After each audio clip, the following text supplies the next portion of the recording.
Russian forces back on the offensive today. They launched one of the largest attacks targeting energy infrastructure across Ukraine in recent months. Ukrainian President Volodymyr Zelenskyy says Russia used 93 missiles and over 200 drones to take down key power grids. He also said Ukrainian forces managed to shoot down 81 of those missiles using U.S. defense equipment.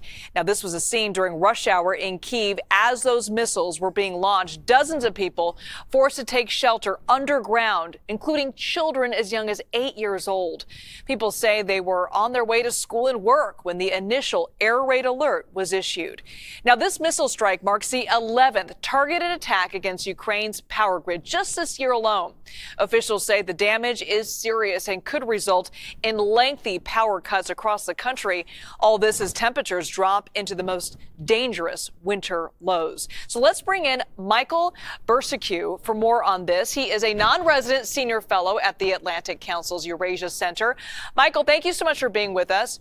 We understand you are in Ukraine right now. Before we talk about the details of this latest attack, what are you seeing and hearing on the ground there? Sure, it's good to be back on with you. It's about as bad as it gets. Odesa is one of the biggest cities in Ukraine. It's the southern port city that pretty much feeds the world.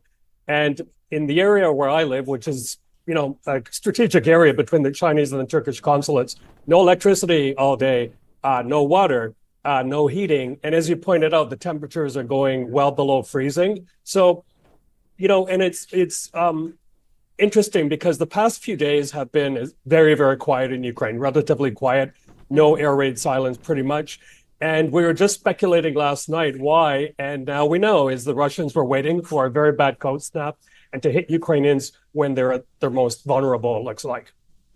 I want to get to how you're dealing with this, but first I want to get to kind of the logistics of this attack. We know some of the missiles used in this attack were cruise missiles. Just weeks ago, Russia used hypersonic missiles for the first time. What do these stronger weapons mean for Ukraine, and can we expect to see more from the Kremlin, do you think? Yeah, well, if you were to look at the map of where those missiles and drones went overnight and into the morning, it covers a lot of Ukraine and especially the western part. And according to the UN's IAEA, 5 of Ukraine's 9 nuclear power plants have had to reduce output, and that represents a big chunk of electricity. In fact, it could be that there won't be enough electricity, for example, for Moldova as well. So it's, but in terms of what the Russians sent over, according to the Kyiv Post, that was about $1 billion worth of muscle in just a span of a few hours. And finally, if anxieties weren't high enough, the Financial Times, quoting U.S. National Security Council sources, say the Russians are getting ready to fire some of those big supersonic, hypersonic, Eurasia missiles over the weekend. And now this all comes about a month before President-elect Trump takes over the White House. Are there concerns that this war will shift drastically once the president-elect is officially sworn in? Absolutely.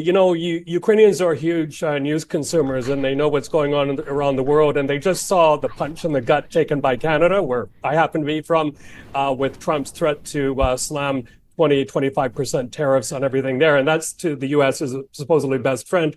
So the fear here is if they can do that to Canada, imagine how they're going to treat Ukraine. The feeling here is that Mr. Trump is very transactional. There's really no floor to his subservience to Mr. Putin.